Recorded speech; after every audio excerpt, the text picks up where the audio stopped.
So I'm not a guy who makes videos about cars. I am not a YouTube personality. I am not someone who goes out to the dealerships and tests all the vehicles. I am a guy who makes dad jokes, philosophy, and hockey equipment videos.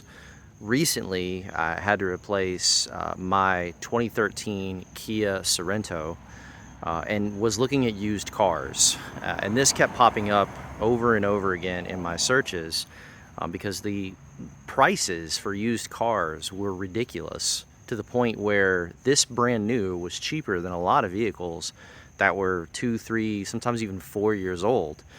And I've driven a four-door sedan most of my life. I had that Sorento for 7 years. It was my wife's SUV before it was mine. So I had no problem driving a four-door, and I was like, why not this car? I have been moved to make this video for one reason. In the probably 3 months of research I did, all I heard was people bad-mouthing this car. And I just couldn't figure it out. And honestly, I still don't. But this is my 2024 Black Edition Mirage G4. I love it. I went out needing cheap transportation, and like I said, everything used was the same price as this brand new. Mitsubishi's warranty is ridiculous. It goes well past that. They have a 5-year, 60,000 bumper-to-bumper warranty that goes with the powertrain and the engine. They also do your first couple oil changes. They change your CVT fluid for the first couple times, or maybe just the first. I haven't looked at all the warranties, but it's above and beyond everything else that's on the market. So, I mean, to me, it was a no-brainer, new. And this was the only new car that I could afford, other than a Nissan Versa, which was a non-starter for me, because I know several people who've had issues with it, and I wasn't going to do that. Right off the bat, I just want to tell you this red piping is me being myself. That doesn't come stock, but I do a lot of work with vinyl. You may think it's cringe. I don't really care. Much like all the people who thought this car was cringe. I don't really care. I went out to get a flip phone because I needed a flip phone. If you're the kind of guy who needs a phone, the latest and the greatest every single year, then this car isn't for you. I needed basic transportation, and this was it. And it came with a lot of cool stuff. Again, that Black Edition has got the alloy wheels inside. Just your basic key fob. I actually had somebody I was looking at this car with was like, it doesn't have a switchblade key or a auto key. It can have an auto key if you get the highest trim, but I didn't, because I don't need that. But I love the stitching. By the way, if you get one of these, this is a massive upgrade. It was like 50 bucks. There's a cup holder underneath that, but that is made for this vehicle, and it's a game changer. The base level does not come with an armrest. I went specifically with this one because it did. Let's get in and I'll show you a couple things. A couple other things to note when you look at one of these. Depending on what they order from the dealership, you might get stuff that you don't pay for. Those scuff covers are awesome. I love them. Can you see that blue light? I have an interior package here. I didn't pay for this. This is just what they ordered. So you open the door, it glows blue down here, and then they upgraded the bulb. One thing a lot of people complain about is that bulb right there being really dim, and it's the only bulb you got. So whoever ordered this, thanks for that. But let's get in here and I'll start her up. I love the red everywhere. That is stock. That carbon fiber down there, perfect. Black Edition is the third highest as far as trim levels as you can get. The SE, from everything I'm seeing, the only difference between the SE and the Black Edition is fog lights and heated seats, which would go right there. I don't need heated seats, but all right, I'm gonna start this thing up so you can hear the awesome power of 78 horses. There you go.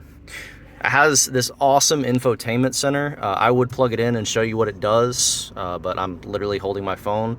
But if you have never used an infotainment center, and if you purchase this car, there's a good chance you haven't. It's amazing. It's incredible. Hands-free controls. I can type this button and tell my car to do anything, and all I got to do is plug it in right there. Text my wife, change the radio station, pull up Spotify, pull up iHeartRadio, like whatever you want. It's very intuitive. This blew my mind. So that is automatic climate control. I get in the vehicle, I turn it up, it'll make the car 72 degrees. And of course there are manual controls like that, but I grew up driving things that automatic climate control would have been in a luxury vehicle. So the fact that it's in the cheapest car in America is stupid to me right now, and I'm like loving it. Cruise control, I mean, just so many cool features. The cool thing about this car, I think, is the safety features, and that's what really sold me on the car. That little box up there does a couple of things. Number one, automatic windshield wipers. It was raining earlier, and literally I'm on the road, and it just starts going back and forth and activating the wipers. I don't have to mess with turning it on. You got somebody who's driving your car and they don't know what they're doing. Like, there's always that like mad dash of how do I turn on the wiper blades. I don't even have to touch it. It just turns on automatically. Just crazy to me. There's active lane assist. You see that little green indicator right there? That means I'm in a lane and I'm good. If I wasn't in a lane, it would beep and turn yellow and then eventually red and get louder. Also has crash assist. Again, a mind-blowing feature for a car that is the cheapest in America. If you're over 30 miles an hour, and that's the sticky wicket, if you're over 30 miles an hour and you're approaching a crash and the car detects that, it will try to brake for you. I'm gonna give this to my son when he starts driving in about 5 years. And so that was an added safety feature that I really liked. Let's take a look in the back. Excuse my car seats. But that is important to note. Everything in America now has car seat anchors, and there are some up top too that are very easy to use. I appreciated that. The glove box, the center console there comes down, a couple more places to put things. That will knock out, and so if you have something really big you're trying to put in the back of the trunk, there's a lot more room. Speaking of the trunk, let's take a look back there. To activate the trunk, you got to go down here. And gas is here, trunk is here. The only way to get to your gas is to flip that up. Just briefly, that carbon fibering looks so tough. All right, so let's take a look. I was at the roller rink earlier with my kiddos. That mat obviously is not stock, but I mean, there is a lot of space back there. I had an entire goalie bag, absolutely huge, and it fit. I don't know how it fit, but it fit. And frankly, it wasn't all that difficult to get in and out of. All right, so let's talk about a couple of things that I don't like, just very briefly. A lot of people talk about engine noise. I hear it. I mean, I get it. I wouldn't say I don't like it. I just acknowledge that that is a complaint. Like, if that's going to bother you, then go spend $10,000 more and buy something that's whisper quiet. You will notice engine noise. It's not overpowering. It's not loud.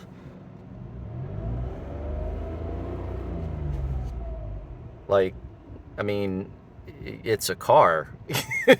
If you grew up driving 98 Chevy Cavaliers like I did, like, that sounds better. I'm just saying, guys. And then another thing is the acceleration. It's not a race car, and that's perfectly fine for me. A lot of people are like, hey man, the acceleration in this car is so bad that I don't feel safe. I don't know where these people live. I live on the East Coast in a southern state. It's not in the country, but it's not in like a huge big city either. I have no need to go 100 miles an hour ever in my life. And so the fact that this car would struggle to get to 100 miles an hour quickly doesn't bother me. If you're zipping around the city, and you will zip around the city in this car, the suspension is super tight, turn radius is exceptional, it's very agile, then you're never going to notice the fact that you're not blowing the doors off anyone. I'm not in a NASCAR race. I don't understand. But I really feel like people don't know how to drive this car either. You know, part of the reason I made this video is Car and Driver was like, this is a 1 out of 5. And they were like, it's slow. Well, duh. But I also noticed that a lot of people aren't using this. I hear no one talking about this. So when I put this thing in gear, in drive, you're telling the car, hey, I want you to conserve as much fuel as possible. By the way, this car gets between 38 and 45 mpg, depending on what you're doing. So that's ridiculous. But if you put this thing in the sport mode, you will notice an improvement in the acceleration. And then it will drive like, I don't want to say a normal car, but it will accelerate how you expect it to accelerate. What a concept. If you're getting on the highway, put it in sports mode. Well, you shouldn't have to put it in sports mode if you're going on the highway in 2024. Well, cool. Go buy a $50,000 Cadillac or something. But if you're buying this car, I mean, really? The difference between me buying a 2020 Hyundai Sonata with 30,000 miles and this brand new off the lot. By the way, I got this car for $19,000 out the door. Taxes, tags, everything. It was literally like $18,880. No brainer, like absolute no brainer. Acceleration, I don't love, but I don't hate. It doesn't, the car doesn't love being in 100 miles an hour. Why are you driving 100 miles an hour to begin with? I had to buy an aftermarket center console because it didn't come with one. It was $40 and now I'm good. That back plastic reflects. I mean, people, in my opinion, are way too consumeristic about new cars. If price is your number one, this is an absolute no-brainer, and you're going to get a lot of cool stuff that you like. People talk about the seats being hard. I have no idea what they're talking about. I think they're great. I've driven this thing many miles, about 500. I've never been uncomfortable once. I have plenty of space. There's plenty of leg room. I'm 6 foot tall. I've got plenty of space here. My kids have plenty of space back here. This fits 4 adults comfortably. No, even though it says it's a 5-seater, unless they really love each other, 5 people are not going to sit back here comfortably. But other than that, y'all, it is a 4-door sedan. It is an absolute throwback to a time about, I don't know, 20 years ago where 90% of the automobiles looked like this. Is it the latest, greatest thing? No. But I implore you, if cost is your number one and you're worried about having a car for an extended period of time and you want that warranty, dude, go out and buy this. Like, this is an absolute no-brainer. I'm not a car guy. I'm not an auto trader guy. I have no desire to make any videos about, I couldn't even like come up with something funny to say here. Like the latest Audi. I'm never going to sit in that car. But this was a no-brainer. And that's my honest review.